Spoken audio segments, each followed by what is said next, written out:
Assalamualaikum warahmatullahi wabarakatuh.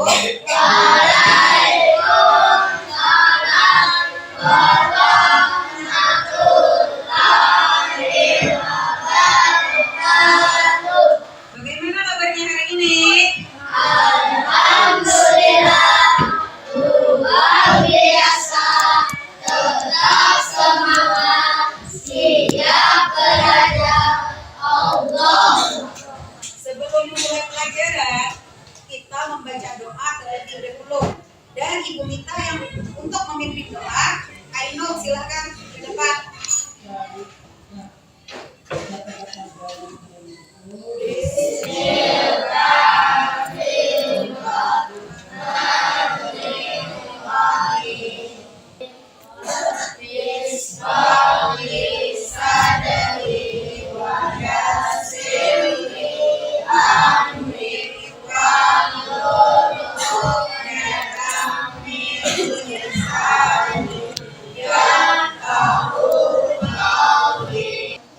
Terima kasih Ainul. Yang hadir. Hadir semua. Ya, hadir semua. Alhamdulillah berarti sehat ya. Nah, sekarang kita mulai pelajaran kita. Nah, sebelum kita mulai pelajaran, Ibu minta kita tepuk. Baik, tepuk 1, tepuk 2, tepuk 3, semangat, tepuk 4, konsentrasi, tepuk 5, siap belajar. Pembelajaran kita hari ini adalah pembelajaran yang baru, yaitu tentang materi coding dan kecerdasan artifisial. Nah, sebelumnya Ibu mau tanya dulu nih. Nah, biasanya kalau kalian main, pulang dari bermain, itu apa yang kalian lakukan supaya tangan kalian bersih? Iya, mencuci tangan.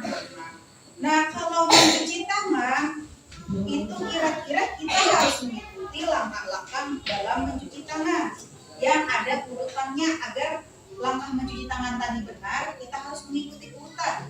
Nah, mengapa kita harus mengikuti urutan ketika mencuci tangan? Kira-kira kenapa, Ape?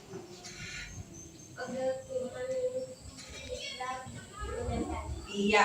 Nah, bisa agar kuman tidak menempel. Kalau kita melewatkan salah satu saja dari cara mencuci tangan, kita lewatkan cara mencuci tangan tadi tidak kita laksanakan dengan baik, kira-kira apa yang terjadi kalau kita tidak mengikuti urutan yang benar?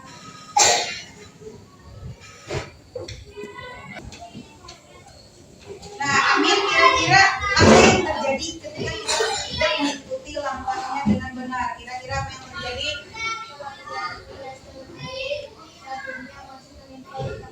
Iya, jadi kalau kita tidak benar-benar membilas dengan air ketika mencuci tangan, maka sabunnya akan menempel dan tidak akan bersih sempurna.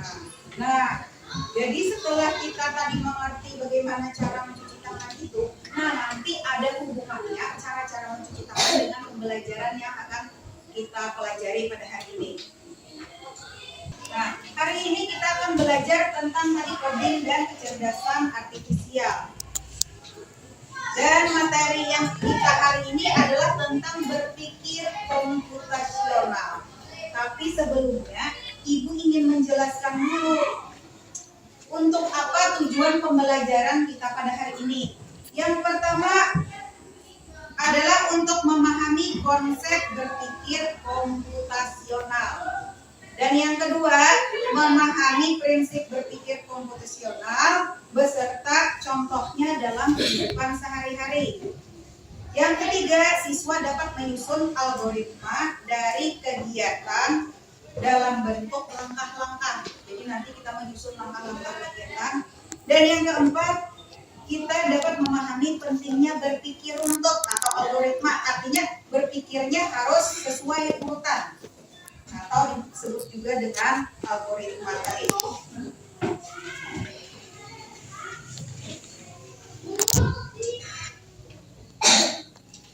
Sekarang Ibu akan memperlihatkan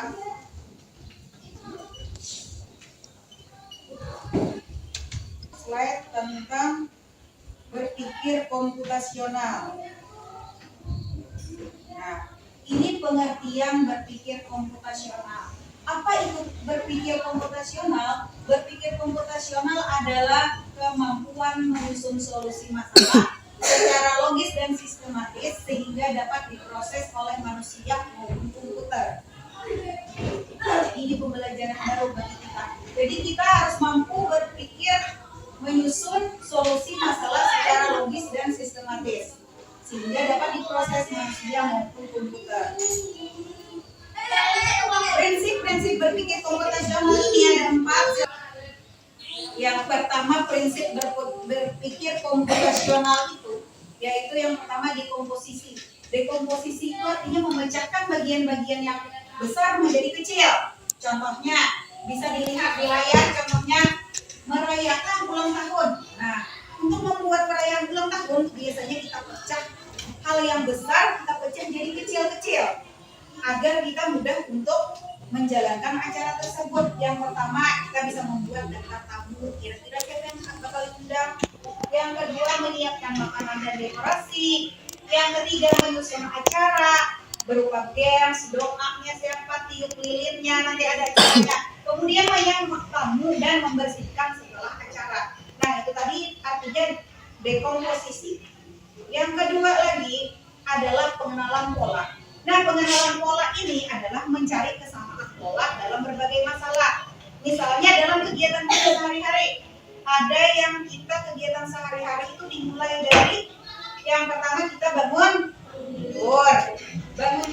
Yang kedua kita mandi. Yang ketiga gosok gigi. Yang keempat sarapan dan yang kelima berangkat sekolah. Nah, kegiatan ini kenapa disebut pola? Karena kita lakukan setiap hari dan berulang-ulang. Setiap hari kita melakukan kecuali hari Minggu mungkin kita tidak berangkat ke sekolah.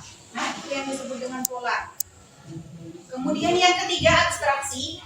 Abstraksi artinya menyaring informasi penting dan mengabaikan hal yang tidak relevan. Jadi contohnya membuat undangan ulang tahun. Apa saja yang penting? Yang penting kita harus menentukan tanggal, waktu, dan tempat. Kalau yang tidak penting apa? Misalnya warna baju tamu itu tidak terlalu penting. Kado-kado kita seragamkan harus baju warna apa. Jadi itu ada hal yang penting dan tidak penting, itu dinamakan dengan abstraksi. Kemudian ada yang namanya algoritma. Nah, algoritma ini adalah langkah teratur yang harus kita ikuti untuk menyelesaikan tugas. Kayak contoh di awal tadi yang kita ungkapkan tentang cara mencuci tangan. Nah, itu cara mencuci tangan itu adalah langkah penting yang harus kita lakukan secara berurutan. Kenapa? Karena kalau tidak berurutan, maka kegiatan tersebut tidak akan maksimal. Jadi, yang pertama untuk melakukan langkah mencuci tangan yang pertama kira-kira apa? Yang pertama adalah basahi kedua tangan. Yang kedua, tuangkan sabun. Yang ketiga, gosok kedua telapak tangan. Yang keempat, bersihkan daerah jari-jari ujung tangan dan kaki. Yang kelima, bilas tangan dengan air bersih. Dan yang keenam, keringkan tangan dengan tisu. Nah, sekarang ibu punya gambar yang acak. Nah, gambar ini acak, tapi kita harus menentukan kira-kira yang mana yang lebih dahulu dikerjakan. Nah, tadi sudah ada diberitahukan langkah mencuci tangan. Kira-kira yang pertama kita kerjakan yang mana ya? Yang pertama adalah tadi apa? Masih ingat? Nah, coba yang pertama ibu ini coba si Ahmad. Yang nomor 1 tempel di situ. Satu, kita tempelkan di yang mana ya yang nomor 1?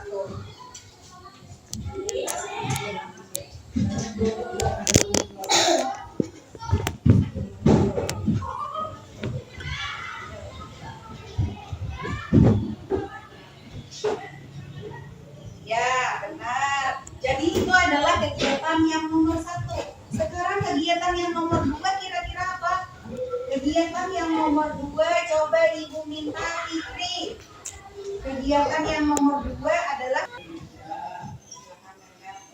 Iya, benar. Jadi yang pertama sudah tahu, yang kedua sudah, yang ketiga adalah, yang ketiga Ibu minta kepada si Aina.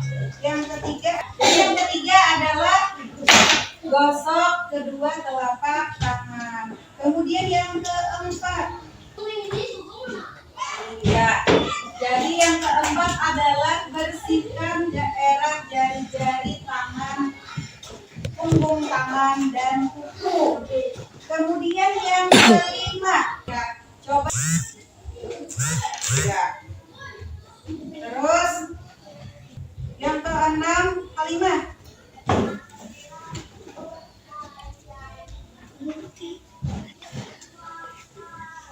Halimah. Jadi yang keenam yang mana?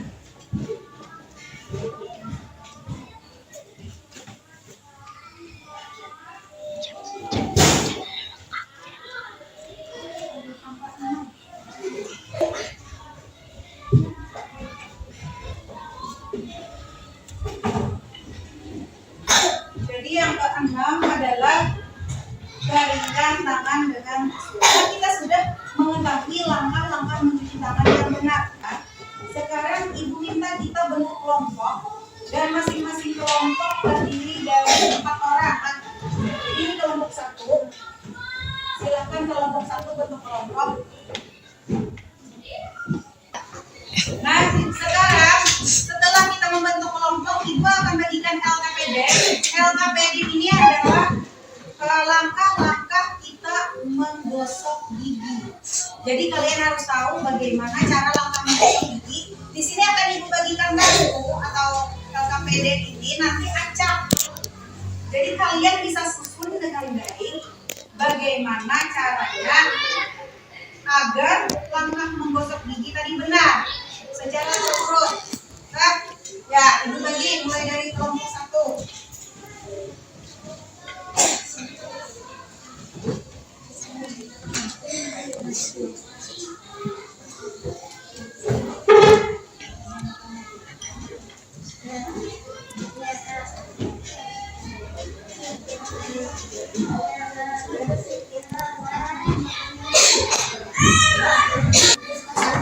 Nah, sekarang setelah Ibu bagikan LKPD-nya, kalian silahkan kerjakan bersama kelompok, bersama kompromi bagaimana cara mengerjakannya, bagaimana cara urutan langkahnya untuk menggosok gigi yang benar, mulai dari yang pertama sampai yang terakhir.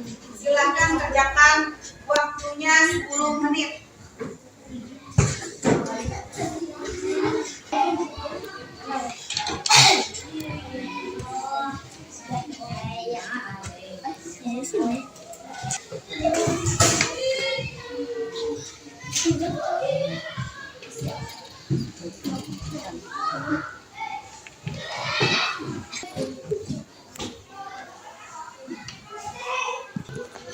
Nah, sekarang sudah selesai semua?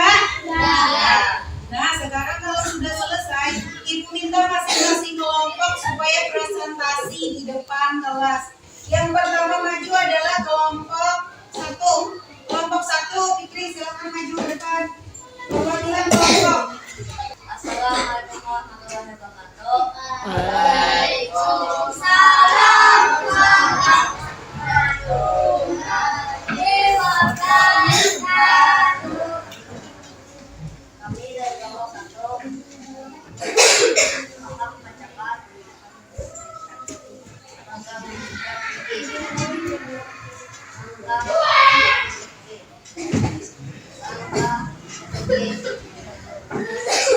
Satu, ambil pasta gigi dan gigi. Dua, sikat dengan gerakan naik turun. Tiga, gunakan gerakan mengental. Empat, pegang permukaan gigi atas. 5, pegang permukaan gigi bawah. 6, bersihkan bagian dan 7, berburu dengan baik. 8, nikmati senyuman 3 detik. Ya, terima kasih untuk kelompok 1.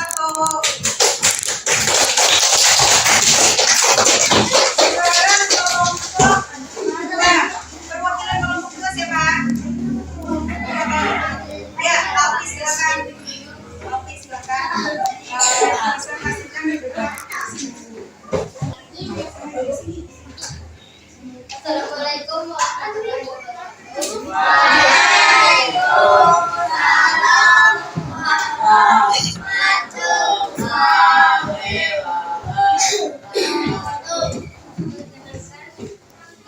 dari kelompok 2 membacakan tanggal sikat gigi. 1.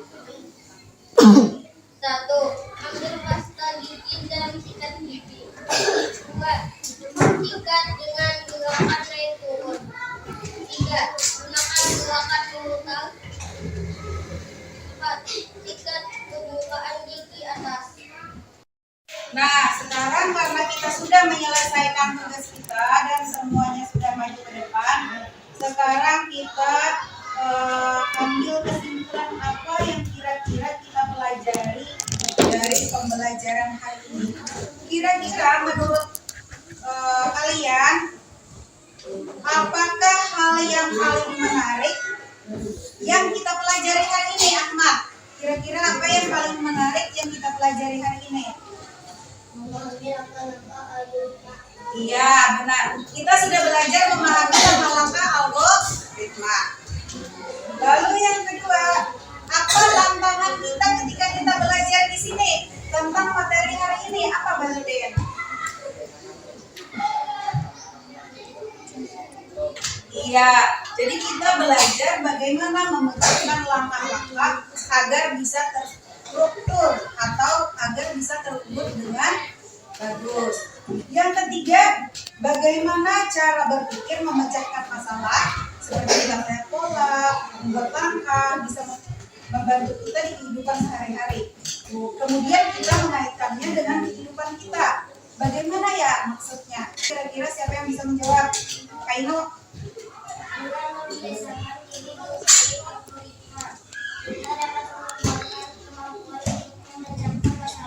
Iya. Jadi dengan kita berpikir algoritma, kita bisa mempunyai kemampuan untuk memecahkan masalah. Dan siapakah yang bisa menyimpulkan pembelajaran kita pada hari ini? Kira-kira kesimpulan dari pembelajaran kita hari ini apa ya? Siapa yang tahu? Iya, Azam. Apa kesimpulan Algoritma dalam kehidupan sehari-hari. Iya. Jadi algoritma itu adalah artinya kehidupan sehari-hari yang serangkaian langkah-langkahnya itu terstruktur dan digunakan untuk menyelesaikan masalah kita untuk mencapai tujuan tertentu. Jadi pemahaman tentang algoritma ini dengan berpikir sistematis, memecahkan masalah dan efektif bisa mengoptimalkan aktivitas kita sehari-hari. Nah, mungkin sekian pembelajaran kita hari ini. Sampai jumpa minggu depan pada pembelajaran coding dan kecerdasan artifisial untuk materi berikutnya. Semoga apa yang Ibu jelaskan untuk materi hari ini bisa kalian pahami dengan baik dan bisa bermanfaat. Assalamualaikum